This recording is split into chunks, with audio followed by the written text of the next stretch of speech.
Hello ప్రభువైన యేసుక్రీస్తు వారి నామం పేరట మరి హౌస్ ఆఫ్ డేవిడ్ ఈ సిరీస్ని చూశాను. చాలా అద్భుతంగా ఉంది. ఆ సిరీస్లో మరి డేవిడ్ జీవితం అంతా కూడా, దావీదు జీవితం అంతా కూడా కళ్ళకు కట్టినట్లుగా చూపించడానికి ప్రయత్నిస్తున్నట్లుగా కనిపించింది. ఎందుకంటే చాలా బాగుంది. నేను 3 ఎపిసోడ్స్ చూశాను. అది అమెజాన్ ప్రైమ్లో స్ట్రీమ్ అవుతుందన్నమాట. మరి ఆ యొక్క దావీదు యొక్క గత జీవితం బైబిల్లో లేనివి కూడా చాలా యాడ్ చేశారు.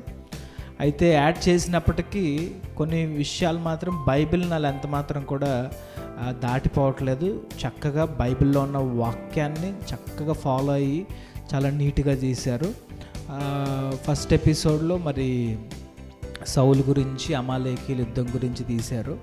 తర్వాత మరి ఎలాగా సౌలు దేవునికి దూరం అయిపోయాడు, సౌలుని ఎలాగా దయ్యపు శక్తులు పీడించాయి, తర్వాత దావీదు యొక్క బాల్యం ఎలా గడిచింది, దావీదు యొక్క మరి తల్లి, దావీదు యొక్క తల్లి తన ఎలా ఉంటుంది అనని కొన్ని విషయాలు దావీదు కొంచెం బ్యాక్గ్రౌండ్ క్రియేట్ చేసి చాలా బాగా తీశారు.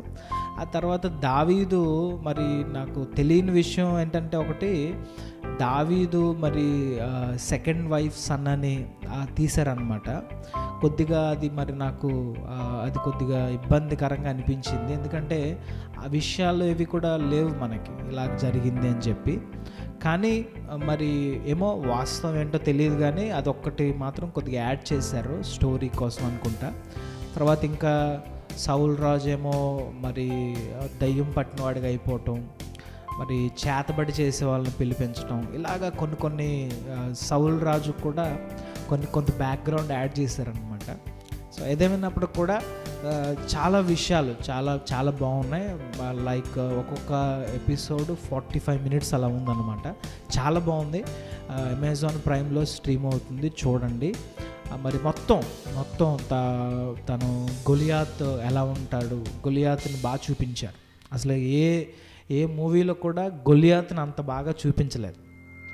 తర్వాత దావీదు ఒక మదర్ని, మీకాల్ మధ్య మరి దావీదు మధ్య ఉన్న రిలేషన్ని, ఆ యొక్క జోనాతాన్ని, మొత్తం అందరినీ కూడా చాలా బాగా చూపించడం జరిగిందనమాట.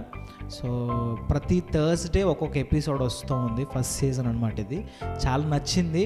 మీకు కూడా చూడాలనుకున్నట్లయితే చూడండి. ఇంగ్లీష్లో మాత్రం అవైలబుల్గా ఉంది ప్రస్తుతానికి, ఇంగ్లీష్ అండ్ హిందీ అనమాట.